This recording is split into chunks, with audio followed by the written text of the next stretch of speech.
Hey everybody, Edo here, and I have my good friend Seth on the phone, Skype, what have you. How you doing, Seth? I'm good. I'm just down the road from you, but here I am in a little box on a screen instead. Yeah, and we're not allowed to see each other in person anymore. Uh, Um, but that brings us to this call. One of the things that people have been doing a lot is trying to figure out ways to play games with other folks over Skype or Zoom or Facebook or whatever video Google Hangouts chat. And there are obviously other things like Tabletop Simulator and Tabletopia and a variety of digital app board games, app games, yeah, yeah. app games you can do. But there seems to be this desire to be able to sort of play while chatting with folks. And there are other like the don't know you don't know Jack games. There's tons of stuff you can do with other people online. And but at the same time, there's this like little in between space. And I was looking at the games I have and thinking about games that you can play with another person or people, depending on the game, where you're able to play it with one copy of the game amongst all the people without it being like a ridiculous amount of work for the person setting it up, right? Like, Right, you could probably play every game out there. If I'm like, here are your cards, I'm going to put it down. You want to see your cards? right. But Yeah, and I was thinking along the same lines. I mean, I don't think whoever has the game physically in front of them won't be able to escape doing a little bit of management, but games that have secret information. I mean, that's just gonna be too crazy. And yeah, I thought for a while, like, oh, maybe I'll put a phone over here where that's recording the cards and they can watch their own little private feed, but that just seems like too much of a hassle. yeah. So it was sort of like some work from the owner of the game, but not infinite work and not requiring everyone to have a copy. The Right. other thing, most of my stuff is sort of all age appropriate. The other thing that, if you aren't aware, like one of the things you can do, because even in the ones that I have, you still need to show the table to a degree, right? Hmm. Yep. And so you could do that in a couple ways. One is just tilting your main camera or laptop or whatever down so you can get the view of the table. But the other side of it is all you do need is another device. So if you have a laptop and a Hmm. phone or two phones, you just have your second phone join the call, and then you just need some sort of contraption to support said phone. Well, and, Uh, and another thing that I thought that people should keep in mind is that I don't think there's anything wrong with, once you get the game set up or for particular game elements, if they're specific to players, take a picture of them and email them or text them a picture of that particular thing, and they can look at that picture without kind of interrupting the flow of things. yeah, so photos is a really good way of doing it. And then if you do the other phone device, just as if like Right. for those of you who find that like I don't have an overhead, you need a stack of boxes and some tape or a weight, and you line up your boxes, you put your phone on top, and you put a weight on top of the phone. You're good. You don't have to touch it again. So like Well, that's why you bought that copy of Gloomhaven. You just put it on top, and that thing yeah, is a yeah. penny. So you can construct many camera contraptions out of boxes. But so anyway, so why don't we jump in? And I actually started with one that is a whole lot of fun if you're not familiar with it, which is Codenames. Codenames is a great game. When Codenames was popular, people were playing it over Facebook and stuff anyway. Hmm. What you're going to do, and there's a whole variety. This is the original Codenames, and then you have Codenames Marvel, and we got Codenames Disney, and there's Codenames Duet, and a variety of them. But what you're going to do is you're going to lay out 25 cards, 25 cards, and they're all different words. And what players are doing, and you play in teams, so you do, I mean, the duet one has head-to-head, but otherwise there's going to be more people. And what you're doing is you're looking at those cards, and each team has some hidden, has a card that shows them what they need to, what areas on the map are their targets. And so one of the things in this case, just as an example, photo is one case from Seth that he brought up. Another easy case is you to say, hey, everybody who's not on red, close your eyes. Hey, everybody, this is what you're going for. And if somebody asks, you can lift it up. But so you have 25, you have these words, and essentially you're trying to give clues to get the team to select what you're going for. So if you're going for,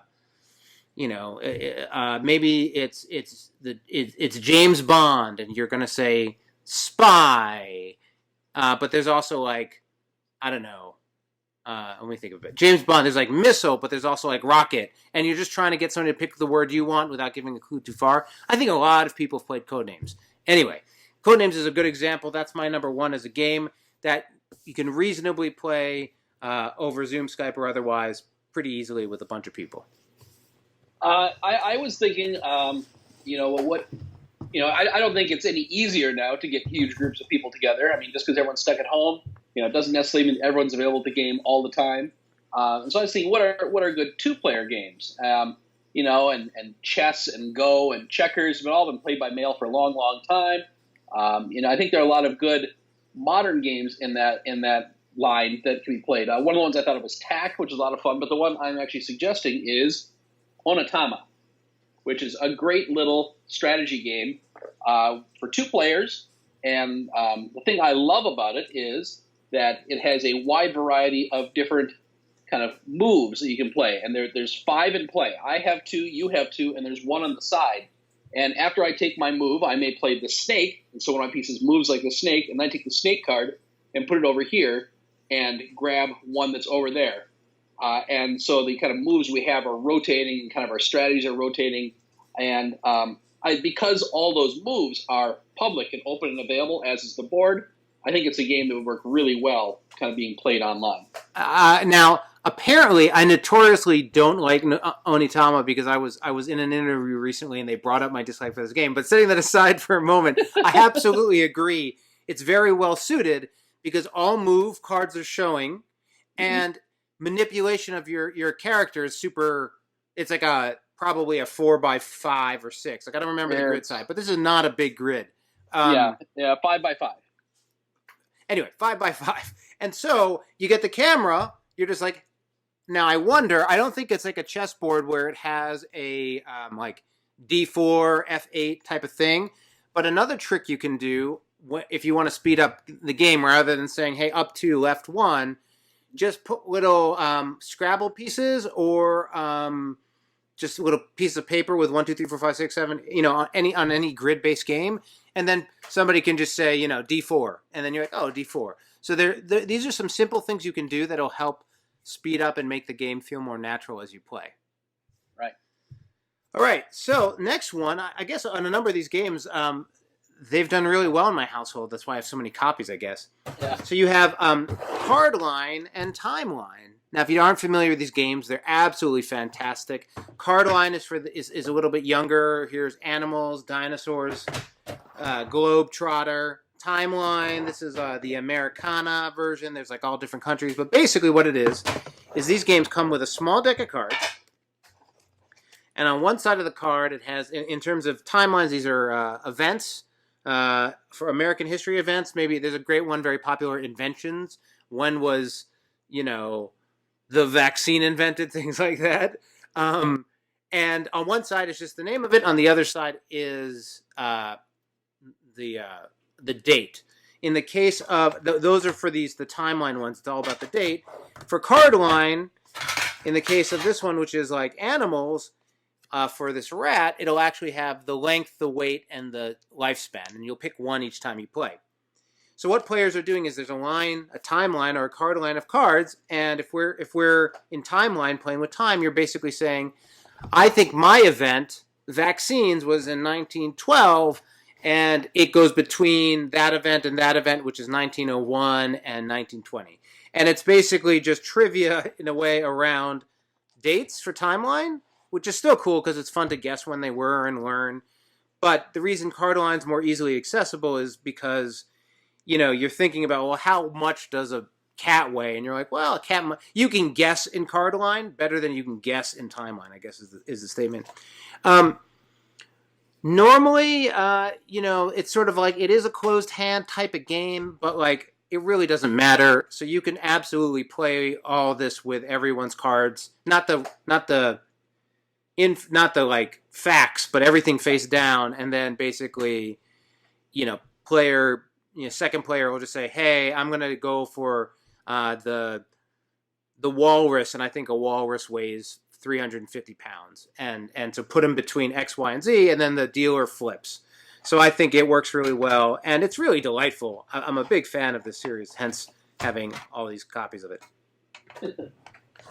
Well, for my next game, I have a game that has been a big hit around my house lately, and that is Zombie Kids Evolution. I've not heard of that game. It is a fun little game, pretty affordable, and it is a kind of a legacy/campaign game, in that it's a game that starts out very simple. You play a group of kids who are defending their school from zombies. And a simple little board. Right here you can see there's the school.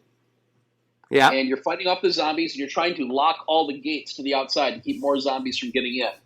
And as you defeat the zombies and win a game, there is a sticker sheet that comes with the game, and the rulebook has a chart on the back where you can put stickers on there marking off, oh yeah, I've won a game. And when you get to a certain number, you can see there's a little envelope icon, and you open one of a big stack of envelopes that comes in the game, and that gives you new abilities and new powers and things like that.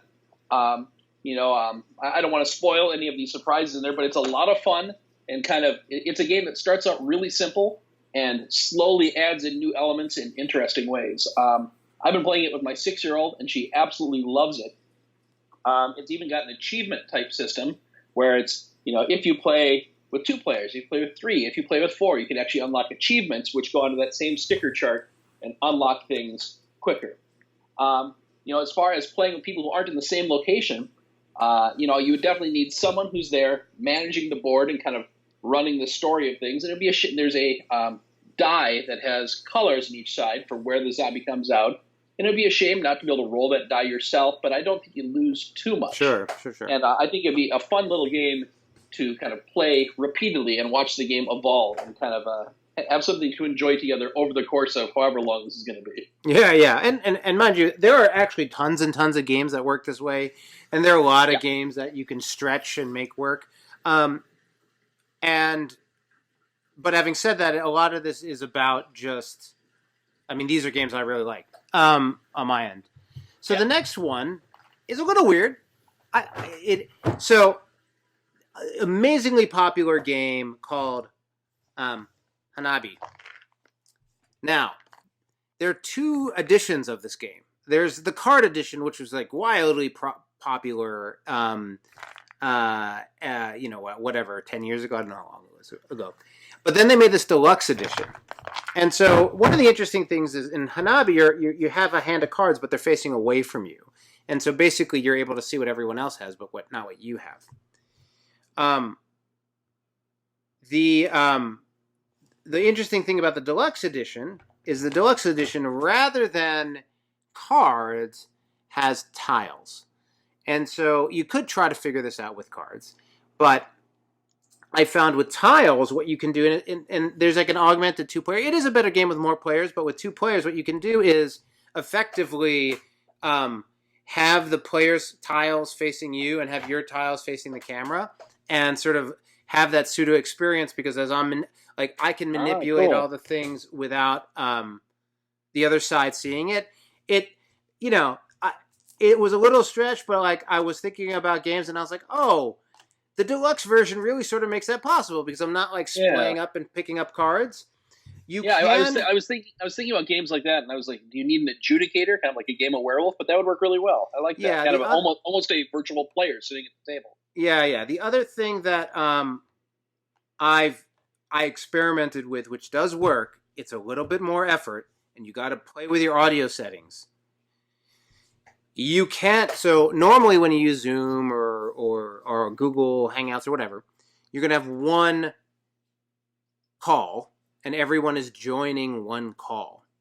And you're going to have the camera and stuff. But if you have some old iPads or other devices around, and a lot of people do, what you can do is actually set up multiple calls. And by setting up multiple calls, you can have different quote-unquote feeds or perspectives that are only shared by different players. So you can have a call that's one team with a shared screen and a call that's another. You can do a couple different things that are a little bit more complicated. Certainly, Hanabi, you can play with 2 players. The more players you go, you can I tried doing different angles and stuff. But it was fun. So I wanted to bring it up, not because this is necessarily the easiest, or I don't know how many people have the deluxe version, but it was an example to me where like there are some creative ways. Another thing I have seen people do, which would work with the standard edition, is you have to have it, but they make like little card holders and little like, the stands you use for holding up little, token cards, like standee cards.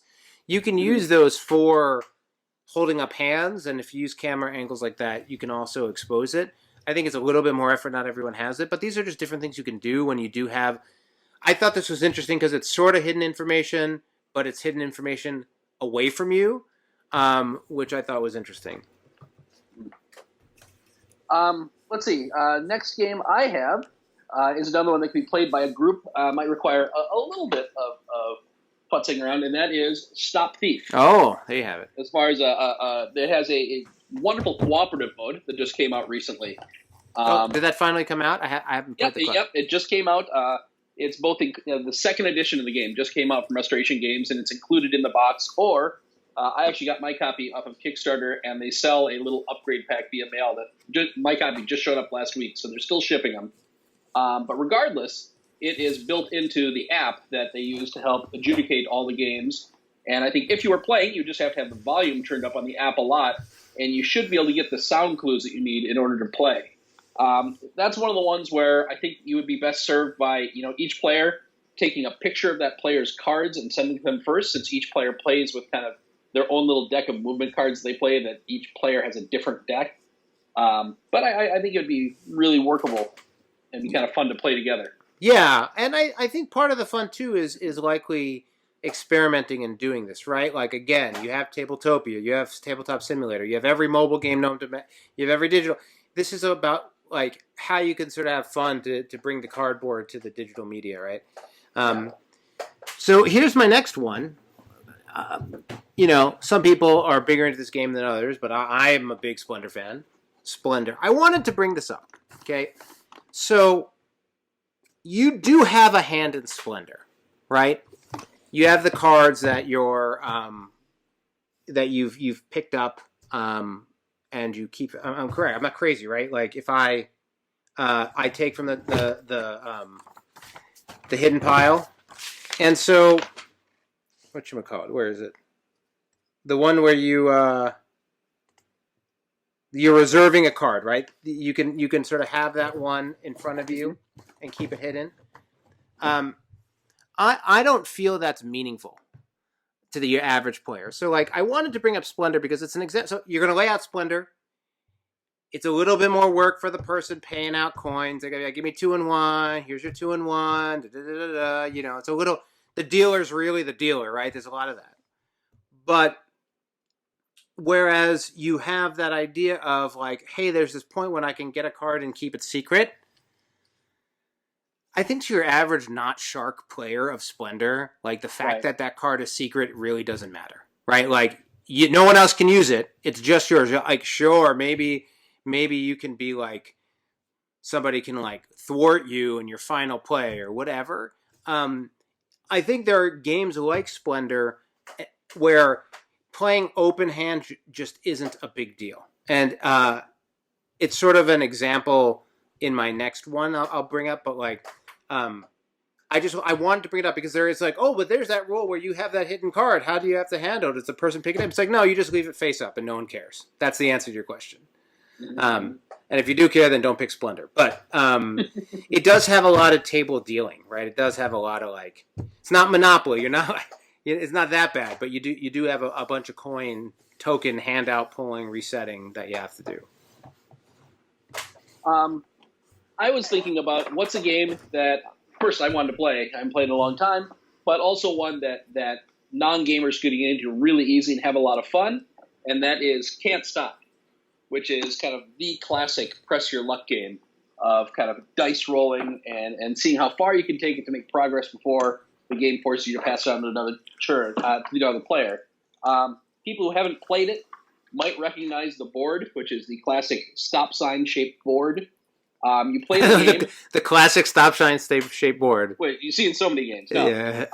It's so unique that I think people may not have seen other things. But The way it works is each turn you roll 4 dice, and then you divide those 4 dice up and choose which column you're going to be advancing your pieces in. And then you have the option to keep going and press your luck. But if you get to a point where you can't place your tokens in that column again, you bust out and lose your progress for the turn. Super easy game to learn.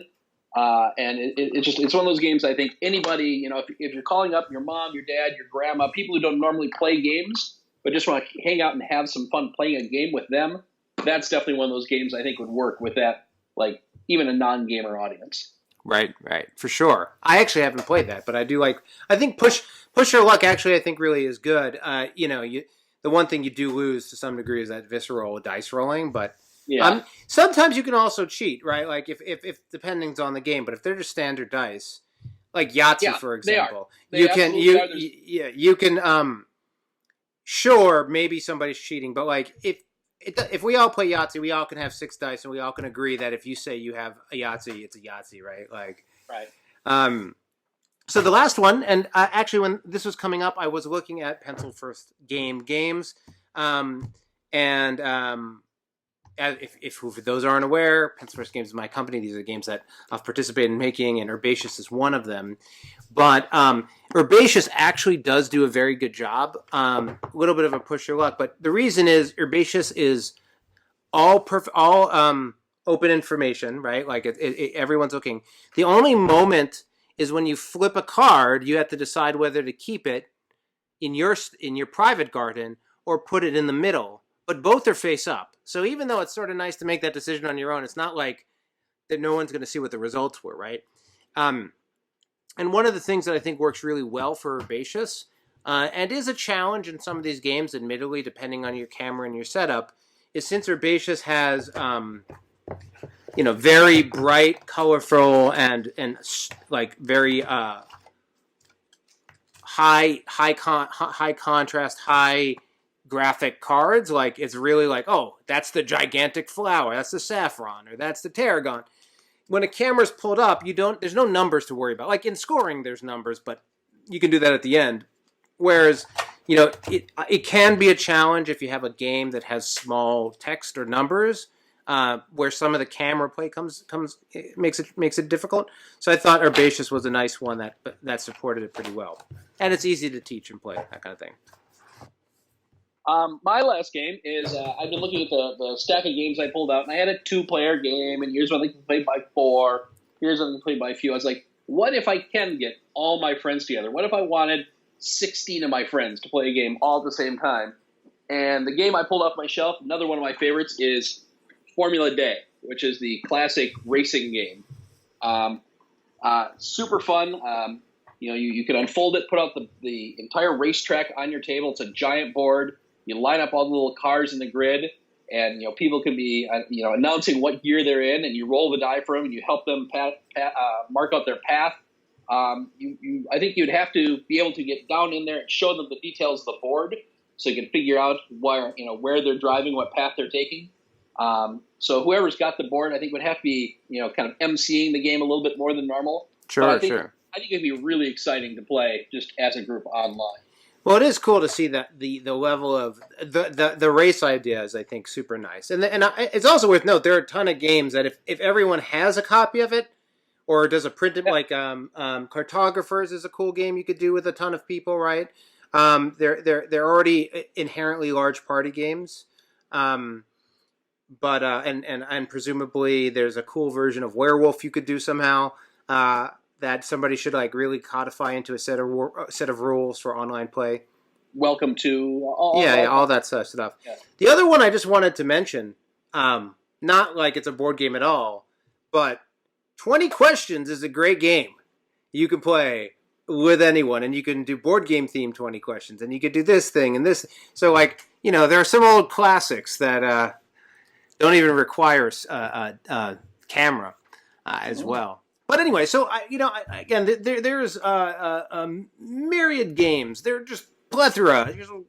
A ton of games that will work. Some will take more effort than others. Some will take different camera setups. Don't forget about taking pictures. Don't forget about how you can log in a second camera. Sometimes you might even do different feeds depending on how sophisticated you want to be. All of those work. And also, don't be afraid to bend a rule just to make it faster, add a component to make it faster, label things. Like a couple of other steps can really streamline the process. Yeah, and just keep playing games. I mean, this is a chance to revisit some favorites and, maybe even work through some of that to be played pile. Absolutely, absolutely. Anyway, Seth, thank you for your sharing, and I hope to be able to have you at a game night sometime. Soon, I hope. Maybe wearing a mask. Yeah. We'll figure out when we get to the, you can hang out, but with I don't know when it's going to We'll do a video about games I can play from the outside of your window. We'll play through the glass. Oh, that'll be a good one. That'll be fun. Games you can... Anyway, all right, man. Talk to you later. All right, we'll see you later. Bye. Hey, everybody. Edo here, and thanks for watching Gaming with Edo. Reviews over here on this playlist, League and Insider videos over here on this one. Subscribe, share, all that good stuff. But most importantly, play some great games. Thanks. Bye.